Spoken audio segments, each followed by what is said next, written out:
Yo, what's good, everybody? Scotty GLL coming at you with another video. So last night I was on a panel, GLL podcast. Um, I was asked the question during my 6-year run, peak GLL years, what was some of the stuff I was consuming, some of the people who greatly influenced me. I didn't really get a chance to elaborate on that too much. So one of the guys I really wanted to shout out was Charlie Arms, IFBB Pro, Masters champion. This guy was an absolute phenom.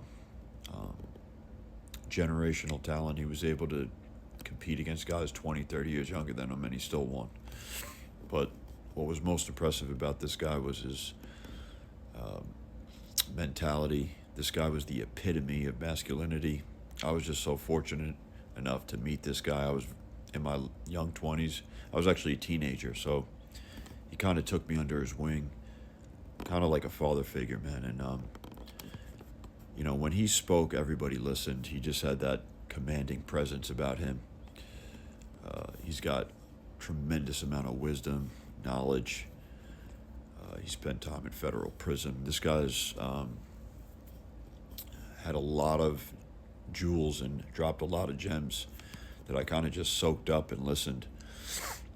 He was one of the first guys to introduce this to me and say, make sure you always have a spare tire.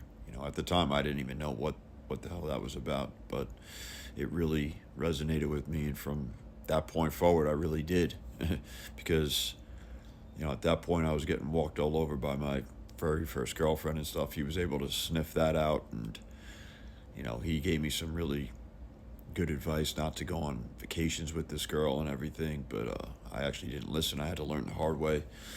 But this guy overall just left a huge impact on me, man. Just being around him, just the time I spent with him was invaluable, man. I don't think everybody gets a chance to be around what actually, a true manly man is like. There's so many fucking betas and fraudulent guys out there. So he's probably atop the list.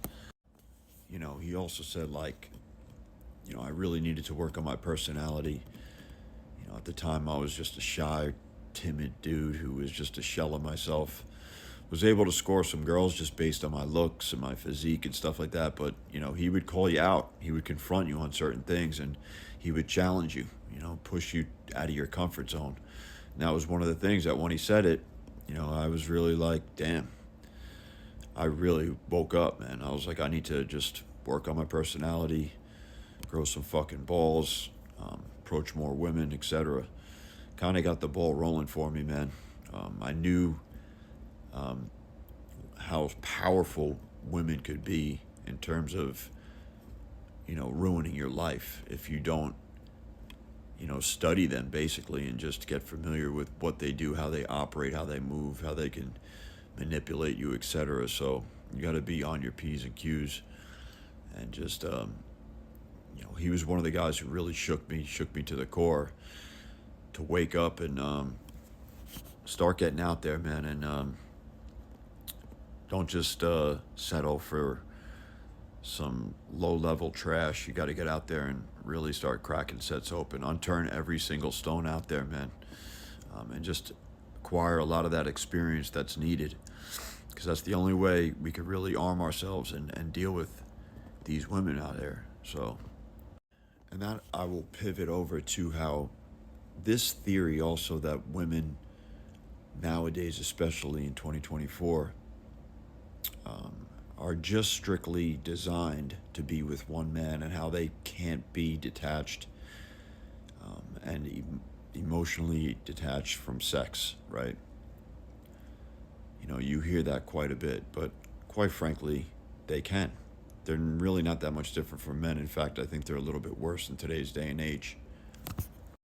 You often hear that they'll constantly take the best option available. They're more promiscuous than ever before. So it wouldn't even make sense that they would just be one way or cookie cutter like that. It's they are very quick to move on to the next guy. I would say by and large, women are playing that game. most relationships fail. So what are they doing the majority of the time? They're jumping from guy to guy. They're on that carousel. You know what I mean? So, I don't know why we would ever believe that these women are just strictly designed to be monogamous and that they can't, have sex without becoming attached, right? That's an old belief, really, because times have changed, as you could see, man. I mean, it's tough out there, folks.